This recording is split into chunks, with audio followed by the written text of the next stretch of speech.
ಶಿವರಾಮ್ ಕಾರಂತರು ಸೃಜನಶೀಲತೆಯ ಮೂಲ ಸ್ರೋತ ಅಂತ ಕರಿತೇನೆ ನಾನು. ಅದೊಂದು ಅಪೂರ್ವ ರಸಗಟ್ಟಿ ಅದು. ಅವ್ರ ವ್ಯಕ್ತಿತ್ವ ಸಿಂಹ ಸದೃಶ.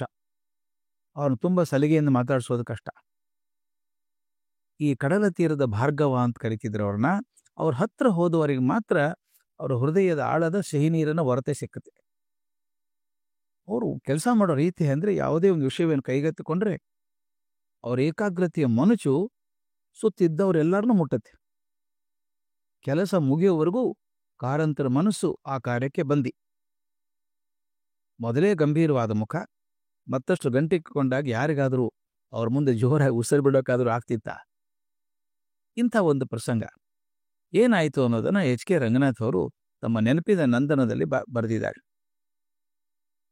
ಒಂದು ಪ್ರೋಗ್ರಾಂ ಕನ್ನಡ ಸಾಹಿತ್ಯ ಪರಿಷತ್ತಿನ ವತಿಯಿಂದ ವಸಂತೋತ್ಸವ ಸಂದರ್ಭದಲ್ಲಿ ಶಿವರಾಮ್ ಕಾರಂತರು ಲವಕುಶ ಗೀತನಾಟಕದ ಪ್ರದರ್ಶನ ರೆಡಿ ಮಾಡ್ತಾ ಇದ್ರು. ಗೀತನಾಟಕ ಅದು ಪೂರ್ತಿ ಸಿದ್ಧ ಮಾಡಿದ್ದು ಕಾರಂತರೇ. ಕಾರಂತರಿಗೆ ಎಲ್ಲೂ ಅಚ್ಚುಕಟ್ಟಾಗಿ ಆಗಬೇಕು ಮತ್ತು ಕಡಿಮೆ ಅವಧಿಯಲ್ಲಿ ಆಗಬೇಕು, ತುಂಬ ಎಳಿಬಾರ್ದು. ರಿಹರ್ಸಲ್ ನಡೆದಾಗಂತೂ ಆ ನಿಯಮ ಅಂದರೆ ನಿಯಮ. ಎಲ್ಲಿಯೂ ಯಾರೂ ಏನನ್ನೂ ಹಗುರವಾಗಿ ತಗೊಳ್ಳೋ ಹಾಗಿಲ್ಲ. ಈ ಗೀತನಾಟಕಕ್ಕೆ ಕಾರಂತರೇ ಮೇಳದ ನಾಯಕರು. ಅವರ ಧರ್ಮಪತ್ನಿ ಲೀಲಾ ಕಾರಂತರು ಸೀತೆಯ ಪಾತ್ರ ವಹಿಸೋರು.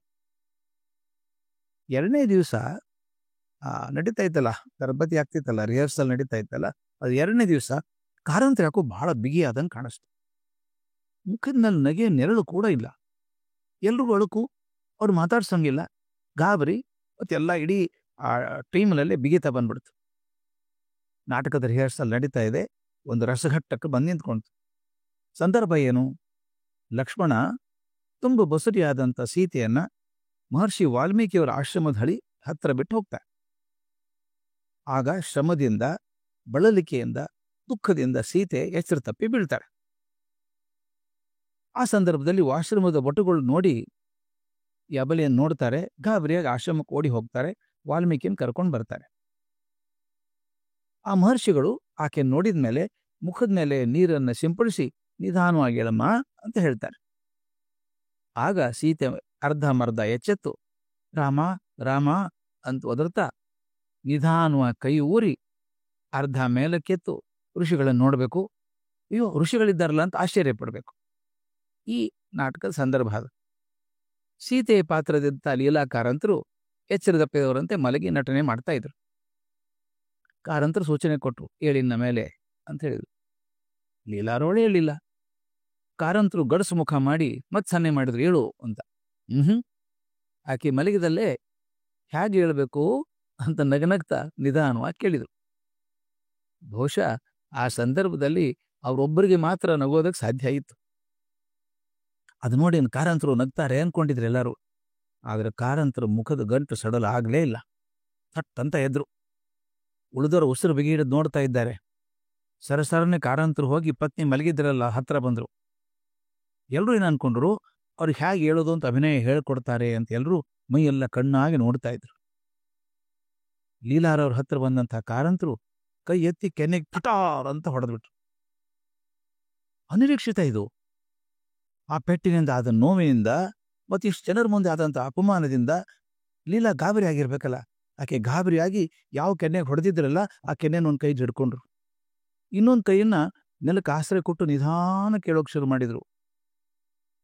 ಆ ಕಾರಂತರು ಹೀಗೆ ಹೇಳ್ಬೇಕು ಅಂತ ಗಹಗಹಿಸಿ ನಕ್ರಂತೆ.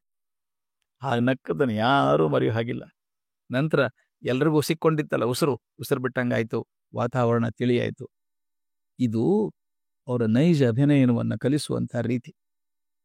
ಸ್ನೇಹಿತರೆ, ಇದನ್ನು ನಾವು ಬಳಸ್ಬೇಕಪ್ಪ ನಮ್ಮ ಜೀವನದಲ್ಲಿ. ಯಾವುದೇ ಕೆಲಸ ಮಾಡಿ, ಸಣ್ಣ ಕೆಲಸ ಆಗಲಿ ದೊಡ್ಡ ಕೆಲಸ ಆಗಲಿ, ಅದು ಅತ್ಯುತ್ತಮ ಆಗಬೇಕು ಅಂತ ಹೇಳಿ ತುಂಬ ಪರಿಶ್ರಮದಿಂದ ಮುತುವರ್ಜಿಯಿಂದ ಮಾಡಬೇಕಲ್ವ ಕೆಲಸ. ಹಾಗೆ ತುಂಬ ಪರಿಶ್ರಮದಿಂದ ಮುತುವರ್ಜಿಯಿಂದ ಸಂಶೋಧನೆಯಿಂದ ತಮ್ಮ ಮುಂದಿನ ತಲೆಮಾರುಗಳಿಗೆ ಮಾದರಿಯಾದವರು ಕಾರಂತರು.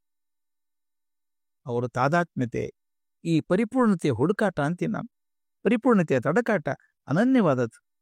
ಆ ಕಾರಂತರು ಅದಕ್ಕೆ ಯಾಕೆ ಕಣ್ಣು ಮುಂದೆ ಮಾದರಿಯಾಗಿ ನಿಂತ್ಕೋತಾರೆ ಅಂದರೆ, ಯಾವುದೇ ಸಣ್ಣ ಕೆಲಸ ಆಗಲಿ ದೊಡ್ಡ ಕೆಲಸ ಆಗಲಿ ಅಷ್ಟೇ ಪರಿಶ್ರಮದಿಂದ ಮುತುವರ್ಜಿಯಿಂದ ಮಾಡುವಂಥದ್ದು.